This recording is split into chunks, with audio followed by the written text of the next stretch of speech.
Halo, selamat malam semuanya. Eh, Semoga sebelum tidur masih diberi kesehatan ya. Oke.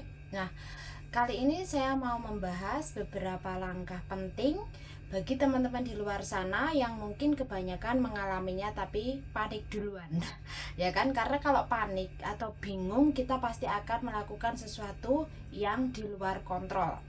Jadi hal yang sangat wajar jika di saat Anda di luar kontrol, panik, kebingungan, bahkan ngeblank, nggak tahu siapa yang harus dikontak. Dan tiba-tiba teringat Mbak Kontreng. Dan itulah yang menjadikan satu ciri khas tersendiri kenapa teman-teman tiba-tiba ingat Mbak Kontreng. Ya karena mungkin satu, panik kesandung masalah.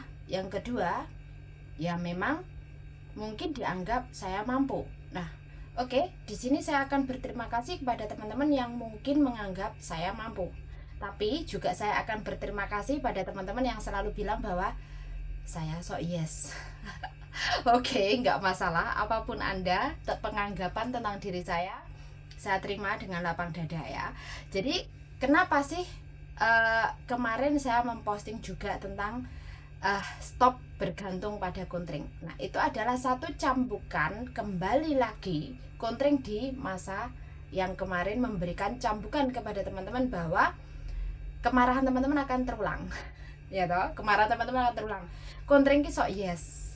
Kontreng ki sopo sih bergantung karo kontreng? Nggak ada, sebenarnya tidak ada yang bergantung sama kontreng. Tetapi saya yakin teman-teman bergantung pada informasinya ya. Oke, nah sekarang kali ini saya membahas adalah satu langkah di mana jika kawan-kawan diusir oleh majikan dengan tanpa hak dan tanpa masalah. Artinya, karena meskipun majikan kita itu sepertinya tidak pernah komplain, mungkin kita pun juga dalam hari-hari bekerja kita tidak ada masalah di awal. Tapi yang namanya manusia, kita nggak tahu majikan di Hongkong sekarang sedang bisa jadi majikan Anda mengalami stres dan lain sebagainya, tidak ada yang tahu karena tidak mungkin menyampaikan kepada Anda. Nah, dan tidak ada paksaan bagi kita untuk mengetahui privasi majikan karena sekali lagi setiap dari individu mempunyai hak dan tanggung jawab terhadap dirinya sendiri, bahkan juga mempunyai sesuatu yang tidak bisa di-share dengan siapapun termasuk Anda karena Anda bukan keluarganya. Jangankan kepada Anda pembantunya, bahkan kepada suaminya pun kadang mereka penuh dengan rahasia. Ya toh, bahkan ada yang suami istri aja tidak saling sapa, ya toh, tidak saling akrab. Itu ada di Hongkong, itu banyak majikan Hongkong yang demikian. Jangankan kepada kita yang notabene hanya pembantunya. Baiklah, di sini adalah salah satu teman kita mengalami di mana majikan tiba-tiba mengusir dia dengan tanpa alasan. Langkah yang harus dilakukan adalah kemana harus melapor. Ya, pertanyaan pertama adalah kemana saya harus melapor dan apa yang harus saya lakukan.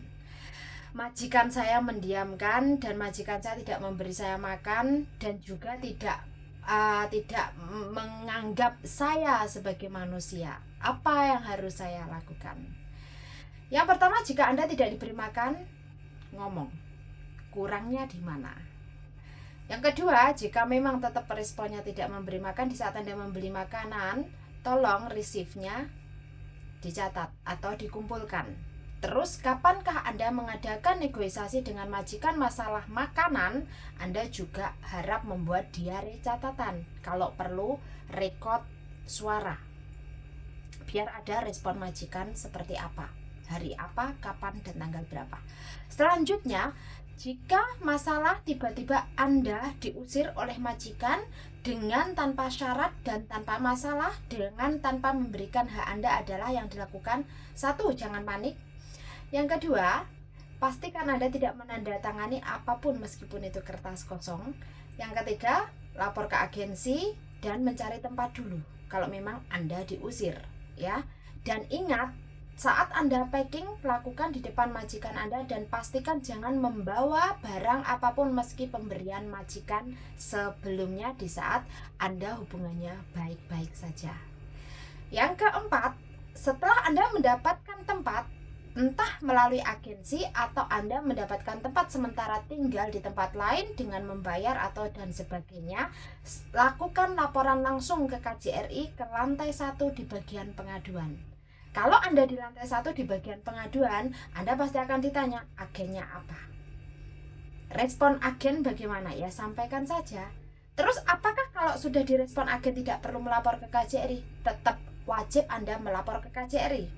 Karena apa? KJRI wajib tahu bahwa majikan Anda memperlakukan Anda seperti ini dan merampas hak Anda, diantaranya adalah hak-hak yang seharusnya diberikan kepada Anda jika memang dia memutus kontrak secara langsung. Di antaranya dengan mengusir Anda tanpa alasan. Anda tidak mendapatkan hak surat pemutusan kontrak yang jelas dan juga hak-hak pemutusan kontrak yang seharusnya. Terus, jika KJRI tidak menanggapi, bagaimana Mbak Kuntring?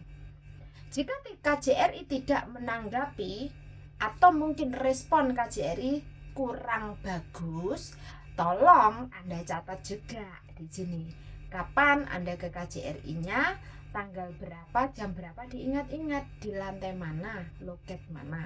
Nah, itu perlu juga disampaikan. Nanti itu akan menjadi acuan bagaimana KJRI biar bisa memperbaiki diri, memperbaiki pelayanannya, memperbaiki pengaduannya, dan bagaimana KJRI menanggapi sebuah kasus atau menyikapi sebuah kasus. Dan seperti halnya contoh kemarin yang saya forward kepada salah satu konsul, sampai hari ini saya belum mendapatkan respon bahwa mbaknya tersebut kebingungan dengan kondisi dia yang masih potongan gaji, sementara agen justru mengancam dia untuk dipulangkan atau menyatakan proses tidak gampang dan lain sebagainya, padahal jelas majikan tersebut di dalam posisi sudah melakukan kekerasan fisik. Ingat, disinilah fungsi KJRI harus mulai kembali menegaskan posisinya bahwa majikan seperti ini harus diberi pelajaran, dan agensinya pun juga harus ditegaskan jika responnya justru memberi respon yang lebih menakut-nakuti kepada PMI yang notabene merupakan seorang korban, ya. Terus selanjutnya, jika sudah melapor ke KJRI, diharapkan Anda juga menunggu 7 hari sebelum 7 hari. Kalau tidak ada majikan iktikat baiknya, Anda harus melapor ke Labor Department. Caranya bagaimana? Anda melaporkan ke Labor Department, di mana Labor Department yang melayani pelaporan Anda diantaranya di Jordan atau di distrik di mana Anda bekerja. Kemudian Anda harus dibantu dengan agensi atau tidak. Jika agensi Anda memang mau mendampingi Anda, juga boleh. Jika agensi Anda tidak mendampingi, Anda boleh meminta pendampingan KJRI yang seharusnya juga dilakukan oleh KJRI, seperti yang disampaikan oleh salah satu konsul kita, yaitu Pak Awan kemarin, menjawab dengan sangat pintarnya narasi tersebut. Saya harapkan juga dalam actionnya juga akan lebih responsif jika ada kasus seperti ini. Jadi teman-teman boleh meminta KJRI sebagai pendamping, atau Anda meminta pihak lain, NGO lain seperti Christian Action ataupun yang Anda percaya, JBMI atau Mission, terserah, untuk mendampingi kasus Anda di saat mungkin Anda tidak percaya diri. Tetapi satu yang perlu diperhatikan adalah teman-teman jangan menandatangani apapun jika kalian tidak paham, dan juga termasuk kertas kosong. Karena kalau teman-teman sudah menandatangani kertas kosong, dari kertas kosong tersebut bisa dimanipulasi dengan tulisan-tulisan entah berbahasa Cina ataupun berbahasa Inggris yang teman-teman tidak tahu. Jadi itu adalah satu jebakan yang notabene mungkin teman-teman tanpa menyadarinya seolah teman-teman akan baik-baik saja. Terus selanjutnya, mengapa tidak boleh membawa barang-barang majikan meskipun itu sudah diberikan sebelumnya? Karena itu nanti kalau majikan Anda mempunyai pikiran buruk, dia bisa memframe Anda atau membuat cerita baru bahwa Anda mencuri barang dia, meskipun itu sepele. Ingat, meskipun itu sepele, pencurian adalah tetap pencurian, dan pencurian akan dijadikan sebuah kriminal, catatan kriminal, dan salah satunya adalah buktinya barang tersebut. Meskipun itu kaos tidak berharga, meskipun itu hanya barang yang dianggap sepele. Jadi pastikan Anda tidak membawa barang sedikit pun dari majikan lama Anda, meskipun itu diberi dengan cuma-cuma, ya.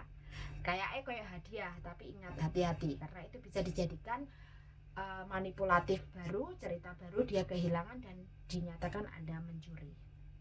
Bahkan seharusnya teman-teman masih ingat dengan kasus salah satu teman kita PRTA Filipina yang mana mengalami penjara 3 minggu dan didenda 800 Hong Kong dolar karena makan bakso, karena makan pentol bakso, ya, meatball. Itu juga menjadi satu isu yang mana bentuk bahwa pencurian meskipun makanan, ya, padahal makanan tidak sebegitu berharga. Enaknya ngomong ya berharga, makanan itu sangat berharga, malah makanan sangat berharga.